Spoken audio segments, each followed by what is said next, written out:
Hello, beloved. So I wanted to talk about um Solomon for a minute. Let's go in Ecclesiastes. Let's go in Ecclesiastes 1, okay? And how this message came to be because I realized that people is trying to get my attention. But the thing is they got my attention, but they cannot obtain what they want with me because I cannot be bought. Um, we see in this world that everything that we get, we have to buy. It takes money to buy it, right? Some things are given as a gift. It's free to you, but somebody bought it. And even if somebody made it and gifted to you, it still took money to make that material thing. But some things it can be bought. And if you really want what cannot be bought, you have to do what it takes to retrieve that thing that you are after. Like if you want a person, like if you desire to know a person or know more about a person, instead of trying to manipulate your way into the life of a person, why don't you, and when I say manipulate, you want to buy them, you want to do things to make them, it's like you want to do things to make them see you. You want to do things to make them, it's like a rabbit and a carrot. You put that carrot in front of that rabbit and the rabbit come running. No, like you cannot dangle. Some people don't is not in pursuit of material things like other people. You cannot buy what's really valuable. You cannot buy Jesus. You cannot buy peace. You cannot buy understanding. You cannot buy joy. You cannot buy happiness. You cannot buy love. You can try to buy love, but what you will really end up with is lust. Okay? So let's talk about Solomon. I'm going to go into Solomon 2, NIV. And I'm going to start. I'm going to just start at Ecclesiastes 2 at the very front. I thought in my heart, come down, I will test you with pleasure to find out what is good. But that also proved to be meaningless. Laughter, I said, is foolish. And what does pleasure accomplish? Question mark. I tried cheering myself with wine and embracing folly, my mind still guiding me with wisdom. I wanted to see what was worthwhile for man to do under heaven during the few days of their lives. I undertook great projects. I built houses for myself and planted vineyards. I made gardens and parks and planted all kinds of fruit trees in them. I made reservoirs to water groves and flourishing trees. I bought male and female slaves and had other slaves who were born in my house. I also owned more herds and flocks than anyone in Jerusalem before me. I amassed silver and gold for myself and the treasure of kings and provinces. I acquired men and women seniors in a harem as well, the delights of the heart of man. I became greater by far than anyone in Jerusalem before me. In all this, my wisdom stayed with me. I denied myself nothing my eyes desired. I refused my heart no pleasure. My heart took delight in all. my work, and this was the reward for all my labor. Yet when I surveyed all that my hands have done and what I toiled to achieve, everything was meaningless, a chasing after the wind. Nothing was gained under the sun. I turned my thoughts to consider wisdom and also madness and folly. What more can the king's successor do than what has already been done? Okay, I'm gonna stop right there. And I read Ecclesiastes 2 through 12. What I want to say is that, um, you know, what makes you happy? Like, what really will make your heart spark? What will bring you that joy? Like, we accumulate, and I say we as a whole. Some people is not into, they like nice things. They like to look nice, but some people is not aroused by material possessions. I'm a person that's not. I want a nice car. I'd rather have a nice house. Like, I I draw more to a house than I do a car. But I want a nice house. I want a nice car. I like to look nice. I like clothes. I like shoes. I like purses. But none of this really, none of it makes me happy. Like, if a person was to give me the world, like, that wouldn't make me happy. Like, what so I myself start thinking about, because I see these people trying to do things to get my attention. Not only that, do things to get other people's attention.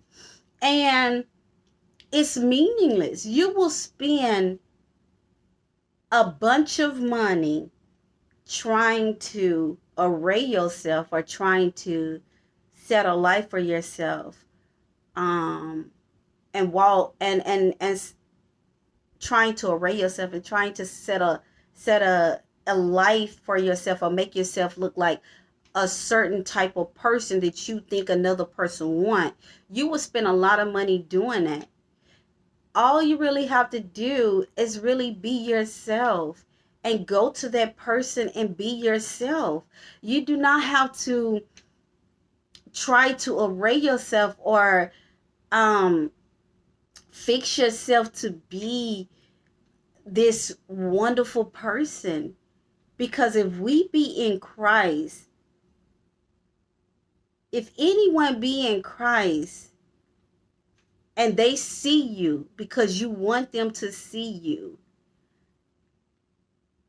I'm going to say, and it don't have to always be this way, I'm going to say Christ have already given them, that person, things about you. So, like, it's meaningless. It's meaningless to chase after the wind, to dangle a carrot in front of somebody, or set your life up a certain type of way, dress your life up a certain type of way to have people to want to accept you or want to know you. Because even if you didn't have all of that, if their heart is for you, their heart is gonna be for you. I don't know. I just see how day after day, a lot of people do this. You stumble on the most important people in your life because of greed, because you chasing after something that that's artificial, that will not be firm for your, that's not good for your life. Oh, and I think about this movie. It's called Greed. The seven deadly sins. This movie is called Greed. In that movie, this lady had a man that loved her dearly. And because this other man came up and showed her another life, But the man only wanted to use her for his benefit, just to throw her out to the dogs after he used her up. What makes you happy? What really makes your heart sing? Above all else, what can you, in the Bible it say that a man saw a field and he sold all his possessions to buy that field. What is that field in your life that you can see yourself buying, selling everything or disregarding everything that's around you to buy that one field, to obtain? And I'm not going to say buy, because I'm talking about buying. You can't buy everything. You cannot buy everything. When I say buy, I mean to get, not literally, not in a sense of buying with money. Okay, what is that one thing, that one field that you see that you know you need, but you can't buy? You can't buy that field with money. So ask yourself, how do you get it? How do you get it? Will you keep on, will you keep settling for something that you really want, that will really make your heart sing, or that will really be good for your life? Or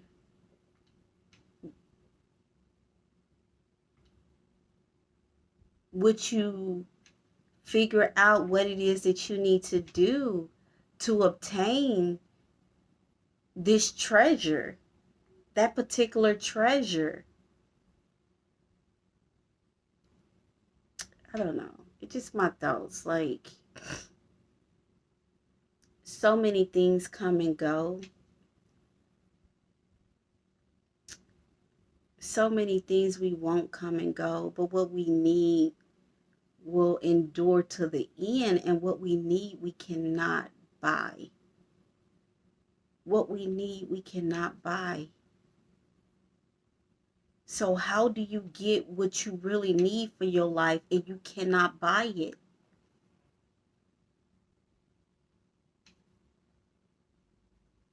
So that's my thoughts.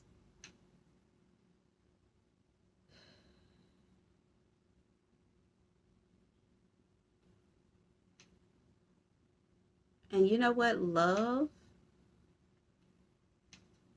The love of God, you cannot buy. The love of a person, you cannot buy. And love is what a lot of people is lacking. And that particular thing you cannot buy. So how do you obtain it? How do you become one with love?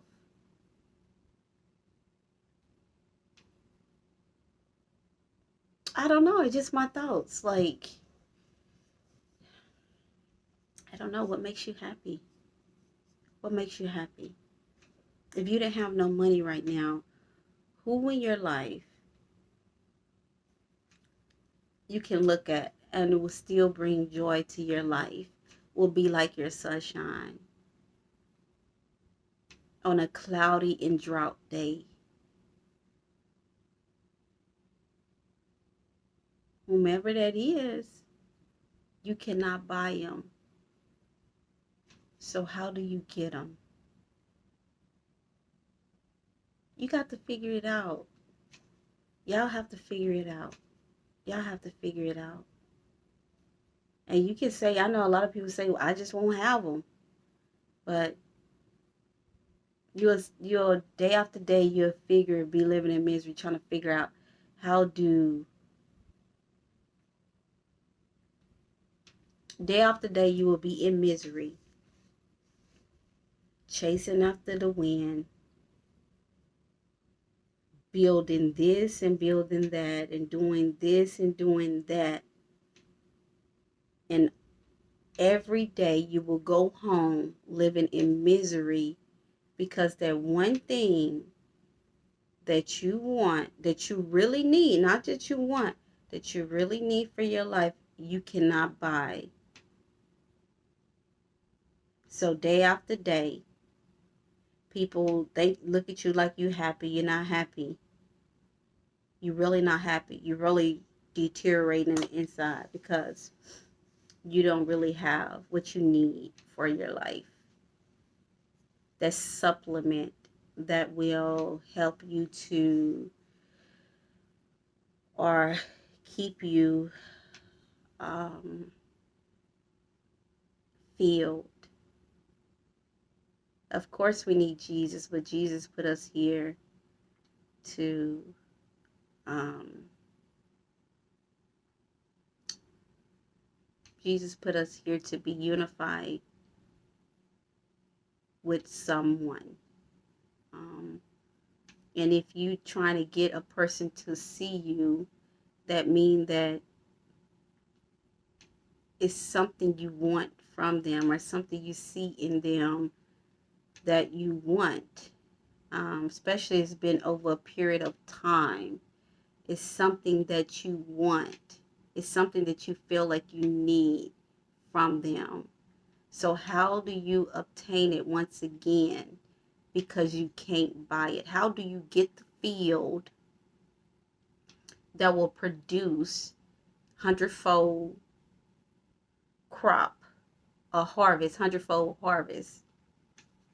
And that field you cannot buy. To, if you wanted to obtain it, you cannot purchase it with money.